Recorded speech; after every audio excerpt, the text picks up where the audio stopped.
믿을 때 성령을 받았느냐? 사도행전 19장 1절에서 10절 말씀입니다. 아볼로가 고린도에 있을 때에 바울이 윗지방으로 다녀 에베소에 와서 어떤 제자들을 만나 이르되 너희가 믿을 때에 성령을 받았느냐? 이르되 아니라 우리는 성령이 계심도 듣지 못하였노라. 바울이 이르되 그러면 너희가 무슨 세례를 받았느냐? 대답하되 요한의 세례니라. 바울이 이르되 요한이 회개의 세례를 베풀며 백성에게 말하되 내 뒤에 오시는 이를 믿으라 하였으니 이는 곧 예수라 하거늘 그들이 듣고 주 예수의 이름으로 세례를 받으니 바울이 그들에게 안수하매 성령이 그들에게 임하심으로 방언도 하고 예언도 하니 모두 12사람쯤 되니라. 바울이 회당에 들어가 3달 동안 담대히 하나님 나라에 관하여 강론하며 권면하되 어떤 사람들은 마음이 굳어 순종하지 않고 무리 앞에서 이 도를 비방하거늘 바울이 그들을 떠나 제자들을 따로 세우고 두란노 서원에서 날마다 강론하니라. 2해 동안 이같이 하니 아시아에 사는 자는 유대인이나 헬라인이나 다 주의 말씀을 듣더라. 할렐루야. 우리 하나님께 감사의 박수를 드리겠습니다. 오늘 예배드리기 참 좋은 날입니다. 예배드리기 참 좋은 날이라 하면 날씨가 받쳐줬다는 겁니다. 날이 너무 좋으면 사람들이 마음이 심란할 텐데 아무 갈등 없이 교회 와서 예배드릴 수 있는 촉촉한 아주 좋은 날에 오늘 하나님께서 오늘 또 특별히 성령의 불을 주시는 특별한 메시지를 저와 여러분 위해서 준비해 주신 줄로 믿습니다. 성령님의 임재가 그 불같은 기름 부으심이 오늘 말씀 가운데 저와 여러분 가운데 차고 넘치기를 바랍니다. 우리 기도하고 하나님 말씀 보겠습니다. 사랑 아버지, 은혜를 감사합니다. 주께서 오늘 우리를 위해 예비하신 은혜를 기대합니다. 세상에 지치고 상한 마음을 내려놓고 성령의 불을 받을 준비가 되었습니다. 주님께서 말씀을 통해 불을 주시고 능력을 주시고 치유를 주옵소서. 예수님의 이름으로 기도합니다. 아멘. 지난주일 본문에서 우리는 이 아볼로가 제자 훈련을 받고 성령 충만한 지도자로 거듭난 것을 보았습니다. 그래서 아볼로는 이제 성령 충만해져서 완성된 복음을 들고 고린도로 떠나는데 아볼로가 떠나고 난 에베소에 바로 바울이 또 들어옵니다. 바울이 에베소에 도착해서 어떤 제자들을 만나는데 그 숫자가 7절을 보니까 한 12명쯤 되었다고 합니다. 제자들이라고 기록된 것으로 봐서 이 사람들이 완전 생자들은 아니에요. 교회 물은 먹은 사람들입니다. 많은 신학자들은 이들이 바로 아볼로가 이 브리스길라 아굴라 부부에게 제자 훈련 받기 전에, 그러니까 불완전한 영적인 지식을 갖고 있었을 때 가르친 사람들이라고 추정하고 있습니다. 그래서 이 제자들이라는 사람들 수준이 그 제자 훈련 받기 전에 아볼로 수준이었어요. 그냥 요한의 세례까지만 아는, 구약 성경만 아는 그 수준까지였습니다. 바울이 이들과 얘기해 보다가 뭔가 빠졌다는 것을 알았죠. 이들은 불완전한 믿음, 지식은 있으나 구원받지 못한 사람들의 전형적인 모습이었습니다. 바울이 이들에게 물었습니다. 너희가 믿을 때 성령을 받았느냐? 바울이 이 말을 한 까닭은 무엇일까요? 안 받은 것 같다는 거죠. 바울이 느낌이 이상한 거예요. 여러분, 목사님들은요, 여러분 보기에 좀 어수룩해 보여도요, 이상한 은사가 있어요. 사람이랑 얘기해 보면 이 사람이 구원받지 않은 사람일 때는요, 이 목사님들 얼굴이 이상해지는 게 있습니다. 경건의 모양은 있는데 능력은 없네. 교회는 오래 다녔는데 구원받지 못한 분들이랑 대화해 보면 뭔가 이게 있어요. 목마름이 있어요. 교회 안에도 이런 영적인 사각지대가 많다는 것입니다. 한국 교회가 1000만이라고 선포한 지가 오래되었지만 실은 1000만 안 되거든요. 카톨릭 신자 빼고 나서, 그리고 교회 출석 교인들 중에서 이민 가고 교회 떠나고 그런 사람들 다 빼고 나서, 그 다음에는 한 사람 한 사람 복음을 정확하게 듣고 그 복음 앞에서 깨어지고 확실하게 거듭나고 성령의 세례를 받은 교인 추리면 도대체 몇 만이나 되겠습니까? 교회 안에는 이런 영적 사각지대가 있습니다. 제자들인데 교회 다니는데 구원의 복음을 몰라요. 이런 분들이 복음을 듣고 예수를 영접할 수 있도록 도와줘야 합니다. 바울이 그래서 질문을 던져서 본 거예요. 아주 기본적인 질문이죠. 너희가 믿을 때 성령을 받았느냐? 그랬더니 기가 막힌 대답이 되돌아왔어요. 성령이요? 그게 뭐죠? 성령이 계시단 말도 들어보지 못했습니다. 이런 천하의 무식한 영적으로 이렇게 답답했던 겁니다. 예수를 믿는다고 하면서 예수의 영에 대해서 모르고 있었다. 이거는 거듭나지 않은 거죠. 교회를 다니는 것과 거듭난 건 다릅니다. 구원받은 건 다릅니다. 그래서 바울이 탁 알았어요. 이 사람들이 수박 겉핥기식으로만 예수님을 아는구나. 요한의 세례까지 받았다. 거기서 딱 감 잡았어요. 오래전 세례 요한은 하나님의 어린 양이라고 예수 그리스도를 딱 지목했습니다. 거기까지 아는 거예요. 그래서 예수 그리스도가 위대한 분이구나. 거기까지 딱 알아요. 구약의 율법을 알아요. 지식적으로 알아요. 그러나 십자가의 예수, 부활의 예수, 오순절 성령 강림의 그 엄청난 기름 부심에 대해서는 전혀 몰랐던 것입니다. 한마디로 구원받지 않은 거죠. 오늘날 교회 안에도 창피해서 말은 못하고 있지만, 체면 때문에 말은 못하고 있지만, 복음을 제대로 이해하고 예수 그리스도의 십자가 앞에 자신의 죄를 내어내놓고 깨어지고 거듭난 사람 많지 않습니다. 오늘 그런 분들이 우리 중에 있다면 부끄러움 없이 하나님 앞에서 거듭나고 구원받는 역사가 있기를 바랍니다. 바울은 이들에게 복음의 완성인 예수 그리스도의 완전한 복음을 들려주었습니다. 요한이 회개의 세례를 베풀면서 4절을 보니까 내 뒤에 오시는 예수를 선포했 것처럼 너희들이 배운 요한의 세례는 완전히 프리게임에 불과하다. 진짜 메인 게임은 바로 예수 그리스도시다. 이것을 바울이 선포했을 때 이들이 5절에 보니까 듣고 주 예수의 이름으로 세례를 받았다고 했습니다. 믿음은 들음에서 납니다. 듣지 않으면 말씀이 내 안으로 들어올 수가 없고, 말씀이 내 안에 들어와 씨앗이 되지 않으면 믿음이 결코 생길 수가 없습니다. 로마서 10장 7절 보겠습니다. 시작. 그러므로 믿음은 들음에서 나며 들음은 그리스도의 말씀으로 말미암았느니라.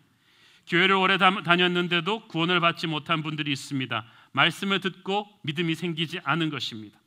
그러기 위해서 이분들 한 분 한 분들이 살아있는 복음을 접할 수 있도록 교회는 끊임없이 예수의 십자가 복음을 선포해야 될 줄로 믿습니다.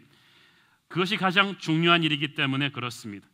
말씀을 들어야 예수 안 믿는 사람이 믿어서 구원받게 됩니다. 말씀을 들어야 교회 다니는 사람이 구원받게 됩니다.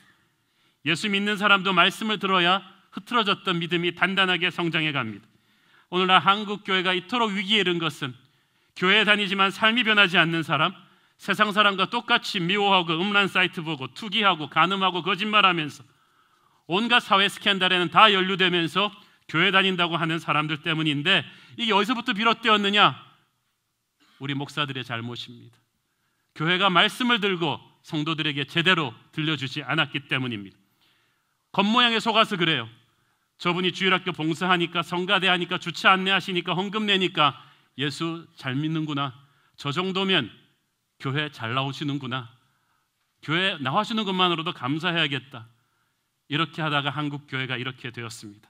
저는 우리 한국 교회가 다시금 복음의 열정을 회복해야 한다고 믿습니다. 다시 한번 말씀을 듣고 나의 옛사람이 깨어져야 합니다. 착각에서 깨어나야 합니다. 교회 다니는 것이 구원받는 것이 아니듯이 오늘 여러분 복음의 사각지대에 살아오신 분이 있다면 오늘 예수님의 복음 앞에서 깨어지기를 바랍니다. 예수를 오래 믿으면서도 구원의 감격이 식어버린 분이 있다면 이 복음을 듣고 새롭게 거듭나야 하는 것입니다. 저를 많이 사랑해 주셨던 이미 하늘나라로 가신 한국교계에 존경받는 원로 오카는 목사님께서 20년 전에 하신 설교 메시지 중에 한 클립을 여러분과 함께 지금 보고자 합니다. 한국교회 갱신을 향한 피 맺힌 울부짖음이었는데 지금 봐도 한국교회를 향한 그 예언자적인 음성이 쩌렁쩌렁 들립니다. 함께 한번 같이 듣겠습니다. 아주 바울이 엄격하게 경고하는 말씀이 나옵니다. 낮에와 같이 단정히 행하라. 방탕하지 말고, 술 취하지 말고, 음란하지 말고, 호색하지 말고, 쟁투하고 시기하지 말고, 오직 주 예수 그리스도를 옷 입어라. 이거 얼마나 무서운 충고입니까? 예수를 믿는다고 교회를 드나들면서도 잘못된 사람들이 너무 많았어요. 복음을 다시 전해야 되겠다고 하는 바울의 심정이 있었던 것입니다. 역사가 오래된 교회일수록 무엇이 죽어 있습니까? 복음이 죽어 있어요. 겉으로 보기에 화려한 교회일수록 복음의 메시지가 너무나 힘을 잃어버린 것을 우리는 봅니다.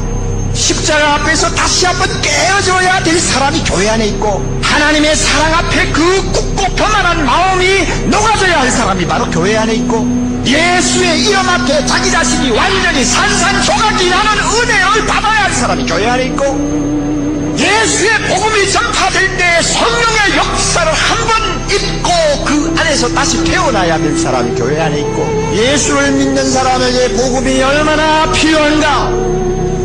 믿음이 좋다고 소문난 로마 교회, 믿음이 좋다고 소문난 사랑의 교회, 복음이 얼마나 필요한가? 믿음이 든든해지면 그 다음에 구원의 감격이 옵니다.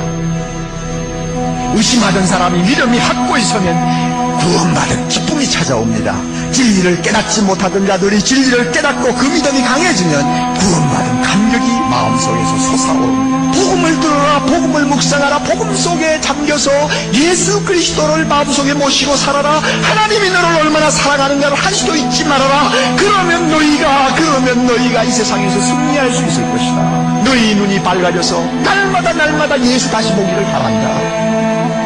너의 마음 눈이 밝아져서 날마다 십자가를 바라보고 가까이 다가가기를 바란다. 오늘 이 자리에 앉아있는 사랑하는 형제자매 가운데서 많은 분들이 복음으로 다시 태어나야 할 위치에 있다고 저는 생각합니다. 다 안다고 하는 마귀의 생각을 뿌리치십시오. 또 그 말한다고 하는 마귀의 음성을 뿌리치십시오. 여러분은 이미 감격이 식어있는 사람들이, 우리 모두에게는 복음의 감격, 구원의 감격을 회복해야 될 절실한 필요성을 우리는 느낍니다. 같은 감격만 지속될 수 있다면 세상 아무리 더럽고 숨막혀도 우리는 넉넉히 이기고 살 수가 있습니다. 여러분, 예배만 보고 그냥 가실래요? 예배만 보고 그냥 나가실래요? 아니요, 그래서는 안 돼요.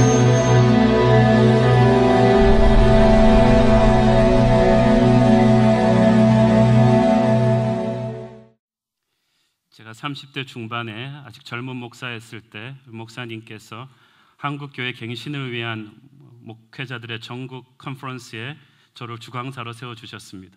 아직 저는 너무나 젊고 부족한 것이 많아서 목사님을 만나서 커피 마시는 자리에서 어떻게 저같이 부족한 사람을 세워주셨냐고 했을 때 그 목사님의 한국교회를 향한, 한국교회 갱신을 향한 마음을 읽었습니다.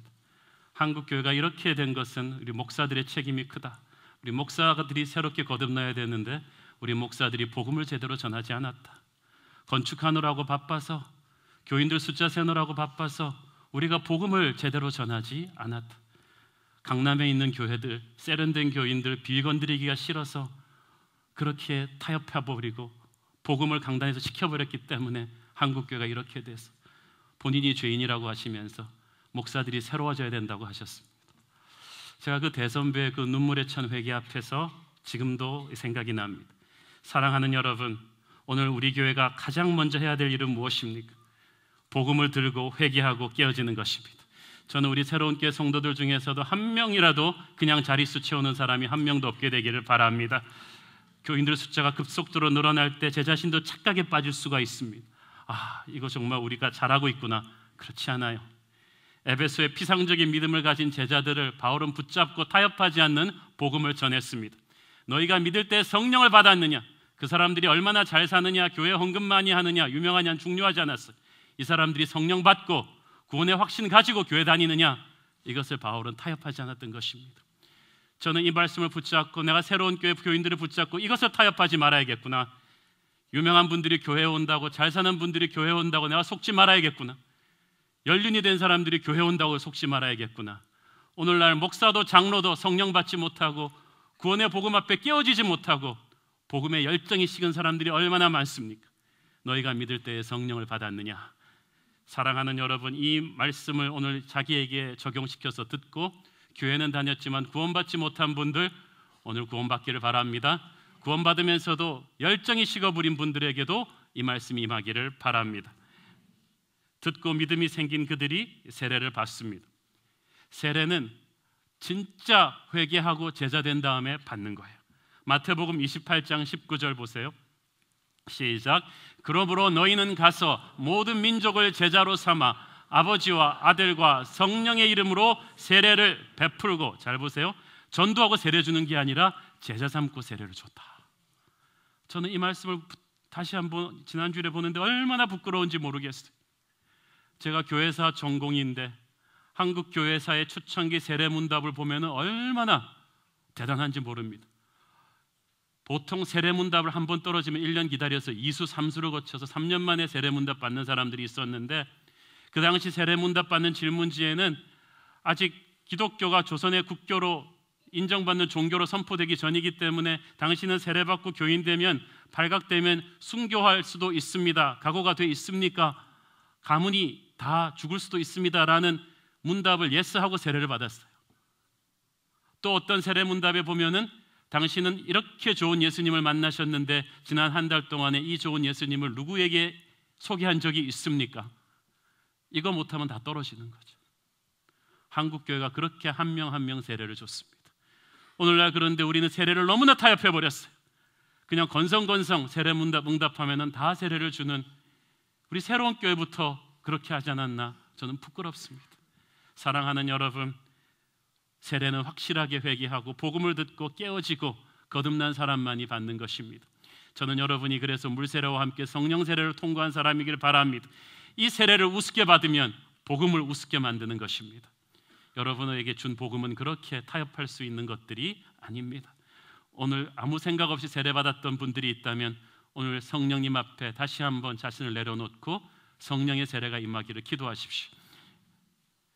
세례받은 그들에게 성령이 임합니다. 사도행전 2장 38절 보십시오. 시작. 베드로가 이르되 너희가 회개하여 각각 예수 그리스도의 이름으로 세례를 받고 죄사함을 받으라. 그리하면 성령의 선물을 받으리니. 물세례와 함께 성령의 은사가 임하는 것입니다. 구원을 받을 때 성령이 같이 임합니다. 사랑하는 여러분, 구원이란 그런 것입니다. 예수 그리스도의 능력과 은사와 기름 부으심과 축복이 어떤 분이 내게 확 오시는 것입니다. 그 구원은 황홀한 것입니다. 세상 그 누구도 줄 수 없는 평안과 감동과 충만함이 여러분에게 임하는 것입니다. 구약만 알고 신약은 모르던 그들에게, 율법은 알고 은혜는 모르던 그들에게, 요한의 세례는 알고 예수의 십자가와 부활과 오순절 성령을 모르던 그들에게 하나님의 영광이 임한 것입니다. 저는 오늘 여러분들에게 하나님의 성령이 임하기를 바랍니다. 세상을 변화시키며 어둠을 이겨낼 수 있는 능력이에요. 하늘의 자녀가 되었다는 확신입니다. 거룩한 담대함입니다. 이 증표가 바로 방언이 터지는 것이고 예언하는 것입니다. 6절을 보니까 그들이 방언도 하고 예언도 했다고 했습니다. 그 자리에 있었으면 얼마나 기쁘고 얼마나 신났겠습니까? 전설로만 듣던 일들이 오순절 다락방에서 120 성도들에게 임했던 그 일이 수십 년 뒤에 에베소에서 12명의 제자들에게 똑같이 터진 것입니다. 여러분, 성령은 귀동냥으로 전해 듣는 것과 자신이 체험하는 것은 하늘과 땅 차이예요. 저는 여러분이 성령에 대해서 듣는 사람이 아니라 성령을 체험하는 사람 되기를 축원합니다. 자, 그런데 교회는 다녔지만 구원받지 못한 분들이 복음을 듣고 또 성령을 받아야 하지만, 교회를 다니고 구원을 받았지만 목마른 구원 상태에 있는 분들이 있습니다. 너희가 믿을 때 성령을 받았느냐는 요한의 세례밖에 모르던 사람들, 아직도 구원받지 못한 사람들에게만 던지는 질문이 아닙니다. 오늘 복음을 믿고 거듭나서 하나님의 자녀가 되었다고 하면서도 성령의 임재를 체험하지 못하고 매너리즘에 빠진 신앙생활을 하고 있는 어떤 분들에게도 해당되는 말씀인 것입니다. 너희가 믿을 때에 성령을 받았느냐? 아니, 그럼 믿는 것과 성령을 받는 것은 딴 것이냐? 아니에요, 같은 거예요. 여기서 말하는 것은 너희가 믿을 때에 성령의 임재를 체험했느냐, 그것이죠. 성령은 다 받았죠, 여러분. 예수 믿을 때 성령 받았어요. 그런데 누가 컴퓨터를, 아이패드를 줬는데요, 받았느냐 그럴 때 예스인데, 여기서 말하는 받았느냐는 써봤느냐, 그렇죠? 누려보았느냐? 능력을 체험해 보았냐는 거죠. 아이패드를 받아가지고 장식용으로 걸어놓고 있는 분들도 있거든요.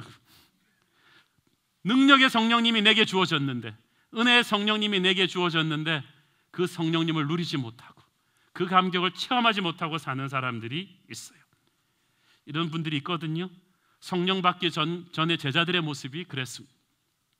이 제자들은 3년 동안 예수님과 동고동락했습니다. 기적도 봤어요.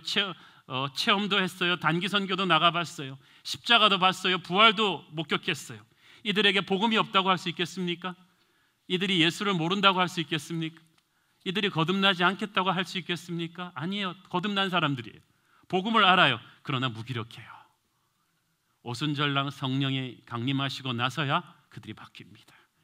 사랑하는 여러분, 그래서 주님께서는 그들이 성령 받기 전에는 세상으로 내보내지 않은 거예요.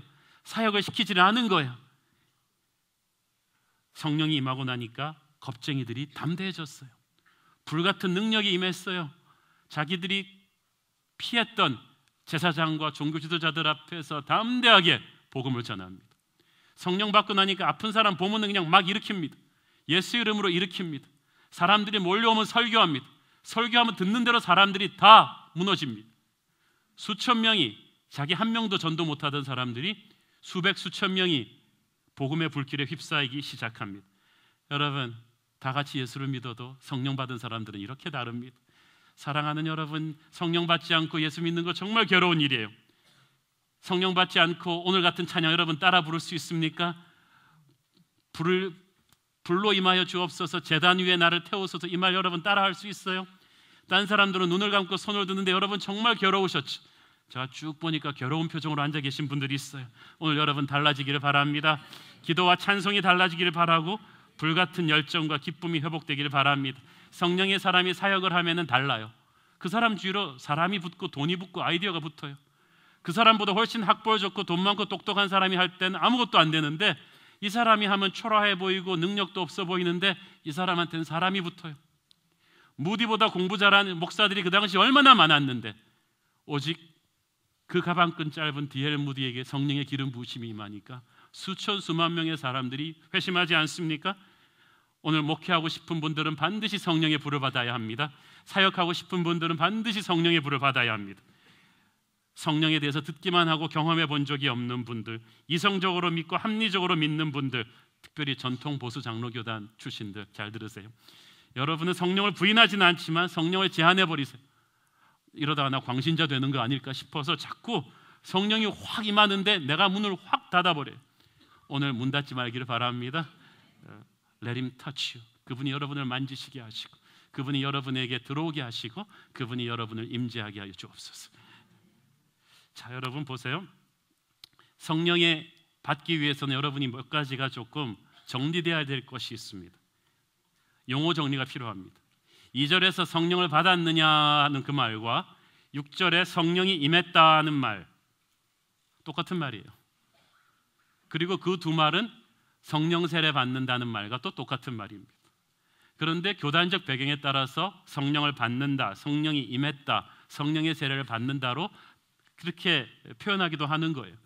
그러니까 똑같은 말을 세 가지 다른 형태로 표현하니까 사람들이 계속 교단 배경에 따라서 혼동스러웠던 거죠.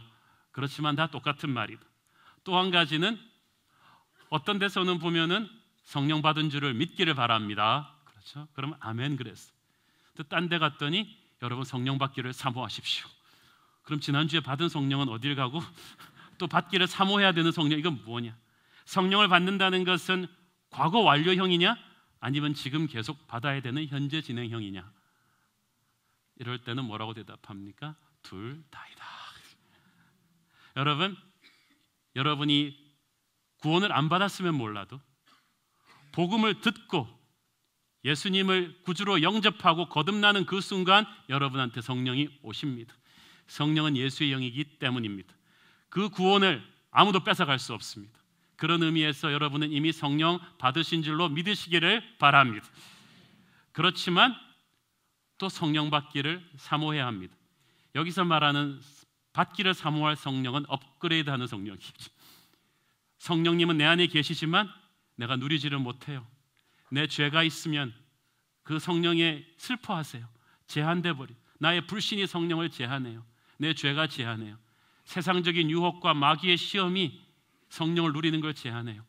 그래서 우리는 날마다 주님 앞에 엎드려 새로운 성령의 터치를 받아야 되는 것입니다. 그런 의미에서 성령은 이미 받은 과거 완료형이면서 동시에 계속 사모해야 될, 받아야 할, 충전해야 할, 업그레이드해야 될 그런 분이신 것입니다. 자, 여러분이 성령 받았다 그럴 때 이게 무슨 말입니까? 교단별로 이게 다 이해가 다른데요, 이것도 성령 받았다고 할 때 크게 세 가지 의미가 있습니다. 첫째는 구원받았다, 구원의 감격이 있다는 것입니다. 성령을 받을 때 여러분은, 구원받았을 때 여러분은 하나님의 자녀가 되었어요. 구원받은 거예요. 그래서 여러분은 그 확신을 가지고 평생을 살아갑니다. 그런데 살면서 세상 일에 치이고 힘들다 보면은 구원의 기쁨을 잃어버리고 살 때가 있습니다. 구원은 잃어버리지 않습니다. 구원의 기쁨을 잃어버려요. 성령을 잃어버리진 않습니다. 성령의 기쁨을 잃어버리는 거죠. 그래서 차가워진 믿음, 매너리즘에 빠진 믿음이 되는데 어느 날 어떤 부흥 집회에 가서 말씀을 듣고 복음의 감격을 다시 회복합니다. 그때 성령 받으라는 말은 첫사랑을 회복하라는 말이에요. 구원의 감격을 회복하라는 말이에요. 열정을 회복하라는 말입니다. 주님은 지금도 그것을 회복하기를 바라고 계십니다. 여러분이 은혜 받았다는 말은 그거예요. 성령을 새로 체험하는 것입니다. 처음 예수 믿을 때 그 구원의 감격을 다시 한번 회복하는 것입니다. 첫사랑의 감격으로 다시 한번 돌아가라 것입니다. 너무나 많은 분들이, 특별히 모태신앙 출신들이 구원에 익숙해져 있어요. 은혜에 익숙해져 있어요. 그래서 신앙심에 불이 없어요. 열정이 없다는 거예요. 오늘 여러분에게 성령의 불이 임하기를 바랍니다. 구원의 감격이 회복되기를 바랍니다. 첫사랑이 회복되기를 바랍니다. 그런 의미에서 여러분 성령을 받아야 합니다. 구원의 감격이 돌아와야 합니다. 첫사랑의 불이 돌아와야 합니다. 두 번째로 성령을 받았다는 것은 능력을 받았다는 것입니다. 여러분이 예수 믿고 구원받을 때 여러분은 몰랐지만 하늘의 능력이 여러분 안에 들어와 있어요. 그 능력 안에 성령의 은사도 들어와 있는 거죠. 사람 따라 다르지만 때로는 방언의 은사가 있기도 하고 신유의 은사가 있기도 하고 찬양의 은사, 행정의 은사, 가르침의 은사, 돌봄의 은사, 여러 가지 은사와 기도의 능력과 이런 여러 가지 능력들이 우리 안에 주어진 거예요. 그런데 우리가 그것을 반의 반도 사용을 못하고 있어요. 영적으로 깨어 있어야 자기 안에 있는 은사를 발견하고 믿음이 있어야 그걸 사용할 수가 있는데, 이것을 잘못 영적인 멘토를 받거나 세상 일에 너무 치이다 보면 내 안에 있는 능력이 다 사장돼 버리고 하나님께서 불순종하는 사람에게는 또 능력을 또 거두어가 버리기도 하시고. 그런데 성령을 받아라는 말은 무슨 말입니까? 능력을 받아라는 것입니다. 새로운 능력을 부어주십니다. 하나님께서는 이미 우리에게 능력을 주셨지만 이 능력을 업그레이드 시켜주는 때가 있습니다. 내 인생의 터닝 포인트에서 특별한 사명을 주실 때 그렇게 하십니다.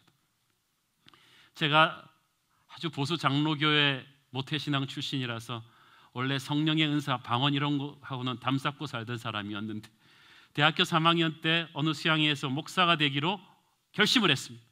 그런데 목사가 되기로 결심하는 그날 방언이 터졌어요. 이 은사는 내가 원했던 것도 갈망했던 것도 아니었는데 그냥 터져버린 거예요. 그런데 방언보다 더 중요한 건 방언의 은사가 터지니까 기도가 확 달라지는 거예요. 저는 그 불같은 그 기도의 업그레이드가 없었으면 제가 목사가 될 수 있었을까 생각이 듭니다.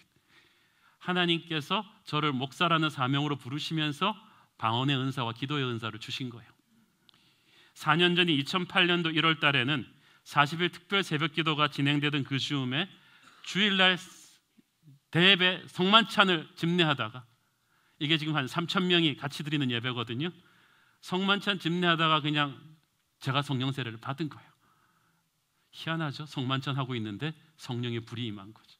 그래서 성만찬을 중지시키고 1분 동안 중지시키고 기도하는데 하나님께서 그 성전 공간을 빽빽하게 채우셨어요. 그날 성령의 불이 머리끝부터 발끝까지 나가는 걸 느꼈어요. 예수의 영광을 보기 시작했고 그때 신유의 은사와 예언의 은사가 왔습니다. 저는 몰랐는데 그 다음부터 이렇게 손을 대고 안수할 때 많은 사람들의 병이 낫고 이렇게 영적인 은혜가 임하는 걸 느끼기 시작했어요. 그리고 2년 후에 제가 이 교회를 개척하게 되었습니다. 제가 그때 성령님의 기름 부으심과 은혜를 체험하지 않았더라면 이 교회 개척하는 이 과정에 이 힘든 상황을 이길 수 있었을지 모르겠습니다. 목사인 저도 그래서 지금도 흥분이 됩니다. 주님, 또 언제 제게 주시겠습니까? 또 언제 제게 임하시겠습니까? 능력의 성령님 오늘 내게 언제 임하시겠습니까? 나는 더 이상 이런 목마른 판에 박힌 듯한 매너리즘에 찬 목회를 하지 않겠으니 주님, 사도행전적인 은혜를 주십시오. 능력을 주십시오. 오늘 여러분 그런 목마름을 가진 분이 있기를 바랍니다. 목마름이 있는 자에게 오늘 하나님께서 기름 부으심을 주시고 기도를 터뜨려 주시고 방언을 터뜨려 주시고 여러분에게 역사를 주시는 거예요. 그래서 여러분 성령의 능력을 받고 사역하면 굉장히 쉬워요. 마치 순풍을 달고 나가는 것 같아요. 성령의 기름 부으심을 받은 순장의 순예배 인도하면요 굉장히 쉬워요. 그 순식구들은 그냥 죽었습니다.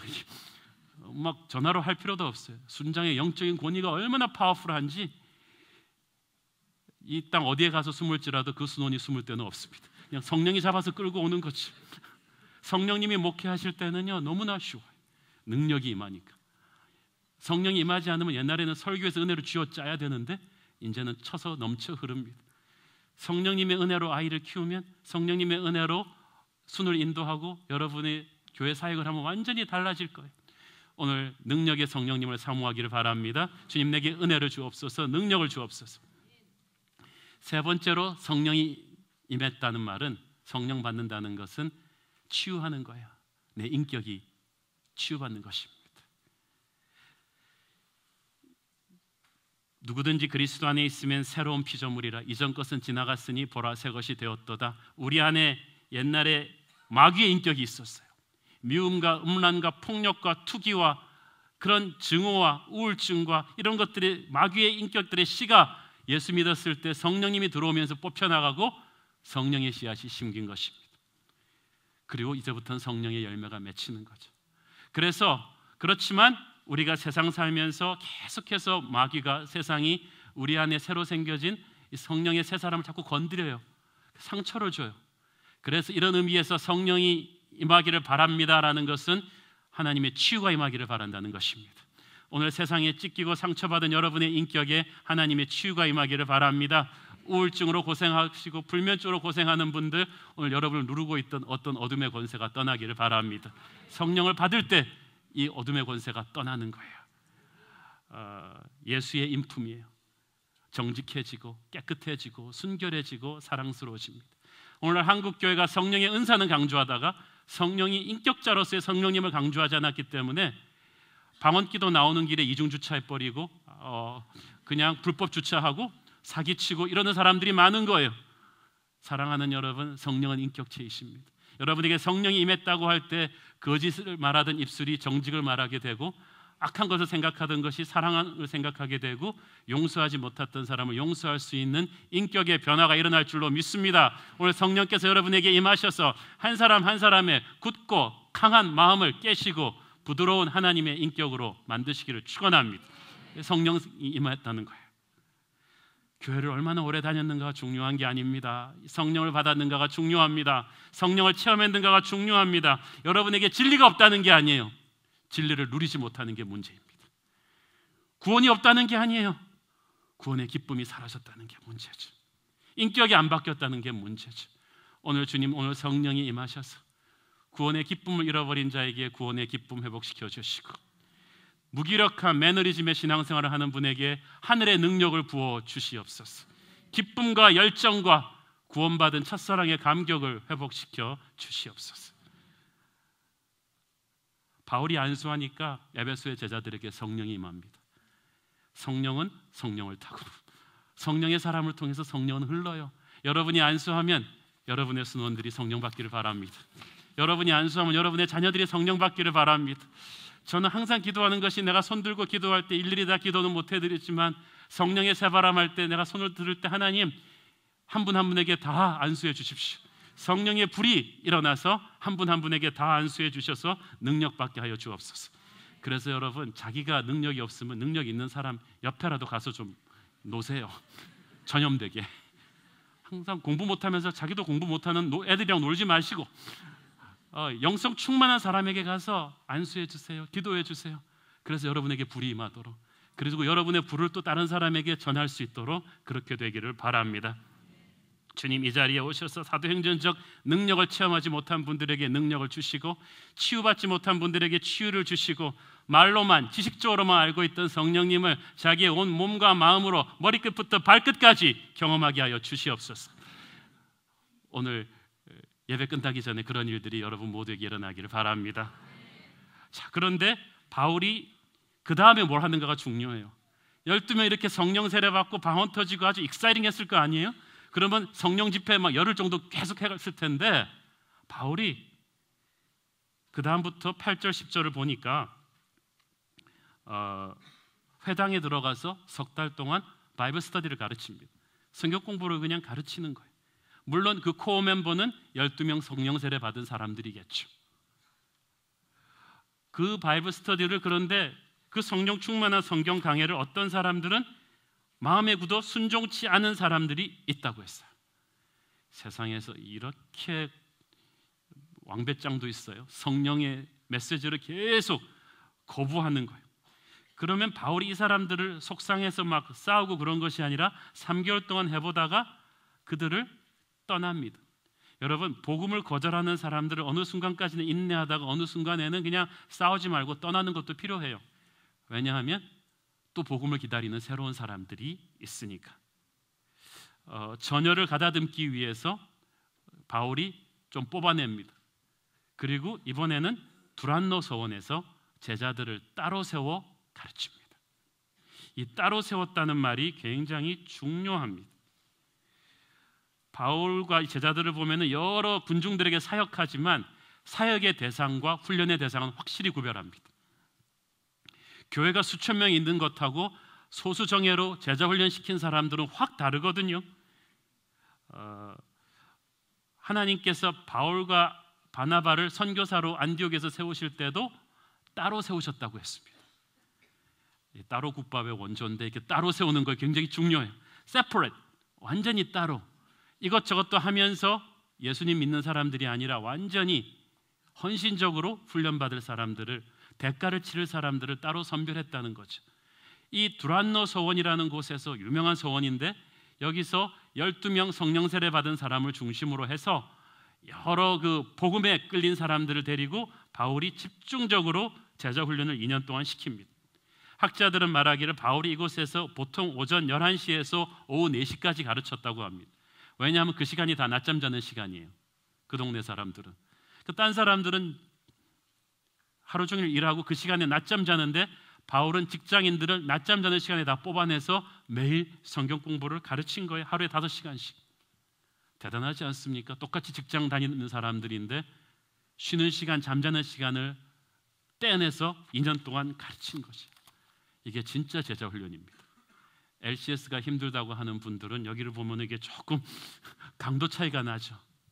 저는 오늘날 너무나 많은 교회들이, 성도들이 이렇게 휘청휘청 하는 것은 너무 적당히 믿고 적당히 훈련받으려 하기 때문입니다. 그러니까 세상이 조금만 강하게 몰아붙이면 교회가 정신 못 차리고 흔들리는 거예요. 세상이 강해서겠습니까? 아니에요. 우리가 타협해서 그래요. 우리가 나약해서 그래요. 우리가 예수님 내놓으신 스탠다드대로, 사도행전적 교회 스탠다드대로 성령의 불을 체험하고 정예화된 사람들에게 헌신시켜서 말씀을 철저하게 몇 년 동안 가르쳐서 정예화시켜 놓았으면 한국 교회 이렇게 흔들리지 않아요. 근데 우리가 정말 하나님 앞에 죄송하죠. 사랑하는 여러분, 여러분이 정말 변하려면 대가를 치러야 됩니다. 물리적으로 일주일에 1시간, 2시간 예배 드리는 것으로는 안 돼요. 그래서 여러분, LCS 받는 사람들은 그 바쁜 직장인들은 토요일 날 8시간을 떼어내서 훈련을 시키고 주중에 만나고 순예배 만나고, 여러분 새로운 교회 오니까 좀 정신이 없으시죠? 이렇게라도 해야 우리가 세상을 변화시킬 수가 있습니다.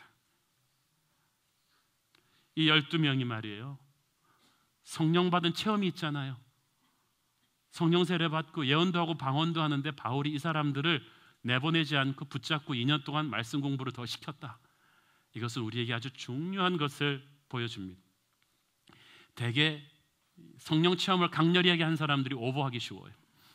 강렬한 체험은 강렬한 착각을 불러일으키기 때문에 나 방언받았어, 나 예언의 은사 받았어, 내가 예언해 줄게 막 이러는 분들이 있단 말이죠. 이게 성경적인 은사 사용이 아니에요. 바울이 이들을 딱 붙잡고 앉아서 말씀으로 훈련을 시킵니다. 성령은 불인데요, 말씀이라는 땔감이 있어야 이게 오래 탑니다. 그래서 건강한 교회는 불같은 성령의 은사를 향해 마음을 활짝 열어놓지만 동시에 은사를 우상시하지 않는 것입니다. 은사 받은 사람은 말씀의 권위 앞에 엎드려야 됩니다. 깨어져야 합니다. 부서져야 합니다. 변해야 합니다. 그 과정을 거쳐서 여러분은 말씀과 성령의 일꾼이 되는 줄로 믿습니다. 그러니까 이 에베소의 제자들을 보세요. 처음에는 지식적으로만 믿다가 말씀을 듣고 나니까 성령의 불을 받게 됐어요. 그렇지만 성령의 불을 받은 사람들을 다시 말씀으로 훈련시킵니다. 처음에 성령 불 받기 전에 말씀은 구원받기 위한 말씀이었고, 성령 불 받은 뒤에 말씀은 이제 쓰임 받기 위한 말씀입니다. 오늘 여러분도 딱 두 부류예요. 교회 다니지만 구원받지 못한 분들은 여러분 말씀을 듣고 오늘 구원받으셔야 합니다. 세례 받으셔야 합니다. 거듭나셔야 합니다. 그렇지만 구원받고 난 뒤에 매너리즘에 빠진 신앙생활을 오래 지속하신 분, 성령에 대해서 듣기만 하고 체험하지 못하신 분, 성령을 누리지 못하고 제한하신 분들은 오늘 성령의 불을 받으셔야 됩니다. 그래서 여러분이 구원의 확신이 돌아오고 구원의 감격이 돌아오고 영적인 능력과 은사를 누리게 되며 가슴 속에 있는 상처가 치유받는 그런 역사가 여러분에게 일어나야 될 줄로 믿습니다. 이거를 바울이 2년을 한 거예요. 사실 여러분 1차, 2차 전도 여행 때는 이러지 않았어요. 바울이 다 돌아다녔잖아요. 그런데 바울이 무슨 생각으로 아시아 전도 여행 때는 에베소에만 2, 3년 이렇게 있냐 말이에요. 딴 지역은 안 다니나? 아시아 선교는 어떡하나? 근데 희한하게 바울이 아무 데도 안 가고 에베소에만 2, 3년 있었는데 하나님이 바울이 아시아로 가지 않았는데 아시아가 바울에게 오게 하셨습니다. 10절을 보겠습니다. 시작. 2해 동안 이같이 하니 아시아에 사는 자는 유대인이나 헬라인이나 다 주의 말씀을 듣더라. 와, 바울은 에베소 두란노성에서 앉아서 계속 가르치는데 아시아가 한 바퀴 다 돌아서 말씀을 들었다. 인터넷이 있었나? 어떻게 이렇게 가능했죠? 왜냐하면 에베소가 전략과 상업의 요충지였기 때문에 그렇습니다. 요즘으로 말하면 홍콩, 서울, 상해 같은 도시예요. 바울이 비상한 사람이에요. 거기 딱 앉아서 두란노서원에서 계속 말씀을 가르치니까 전 세계에서 장사하러 오는 사람들이 들렸다가 이 두란노서원에 들려서 막간을 이용해서 말씀을 듣고 깨어진 다음에 자기 고향으로 돌아가서 복음을 세운 거예요. 복음을 전한 거예요. 교회가 생겼어요. 골로새 교회, 라우디게아, 서머나, 버가모, 두아디라, 사데, 빌라델피아 교회들은 바울이 직접 가서 세운 교회가 아니에요. 이때 복음을 듣고 간 사람들이 아시아 곳곳에 세워버린 거죠. 여러분 아세요? 한국 교회 최초의 교회는 세문안 교회가 아닙니다. 황해도 소래마을에 있어요. 거기는 선교사가 들어오기 전에 국법으로 기독교가 금해져 있었을 때 서상륜이라는 청년이 우주 밖으로 나가서 선교사한테 예수를 믿고 복음을 갖고 들어와서 자기 고향에다 그냥 세운 거죠. 사랑하는 여러분, 우리가 선교한다고? 아니에요. 예루살렘 교회가 선교사를 파송하기 한참 전에 바나바와 바울이 안디옥에서 파송되기 전에 이미 사도행전 2장에서 선교는 시작되었죠. 6월절 날 오순절을 지키기 위해서 온 수많은 사람들이 오순절 성령 강림을 목격했잖아요. 그때 베드로한테 설교 듣고 세례받은 사람 3천 중에 이 디아스포라 유대인들이 많았어요. 이들이 그 복음을 들고 전 세계로 이미 퍼진 거예요. 그래서 바울이 다녀보니까 이미 교회가 세워져 있는 곳이 많았다는 거예요. 사랑하는 여러분, 우리가 가지 않아도 이미 선교는 시작되었습니다. 저는 서울 새로운 교회가 2000년 전 에베소 두란노서원이 될 것을 믿습니다. 우리가 서울에 앉아서 지난 2, 3년 동안 끊임없이 말씀을 전하고 LCS 훈련을 시키고 할 때 우리 성도들이 수없이 많이 해외로 출장 가고 이민 가시고 유학 가시고 들어왔다 나가시고 인터넷으로 팟캐스팅으로 전 세계로 새로운 교회의 영성은 흘러나가고 있는 줄을 믿습니다. 그러니까 저한테 와서 우리는 언제부터 선교해 그런 말을 하지 마세요. 촌스러운 분이에요. 이미 선교는 시작됐어요. 이미 하나님은 우리를 세계로 보내고 계신 줄로 믿습니다. 걱정하지 마시고 지금 여러분이 성령 받기를 바랍니다. 여러분 한 사람 한 사람이 정예화되어야 됩니다. 오늘 교회를 다니면서도 복음 앞에 깨어지지 못한 분들 복음을 제대로 듣고 오늘 거듭나는 축복이 있기를 바라고, 예수 믿은 지 오래되었는데도 성령을 체험하지 못한 분 오늘 성령의 불을 체험하기를 바랍니다. 구원의 확신과 감격을 회복하기를 바랍니다. 병든 인격이 치유되기를 바랍니다. 거룩한 하늘의 능력이 여러분에게 임하기를 축원합니다.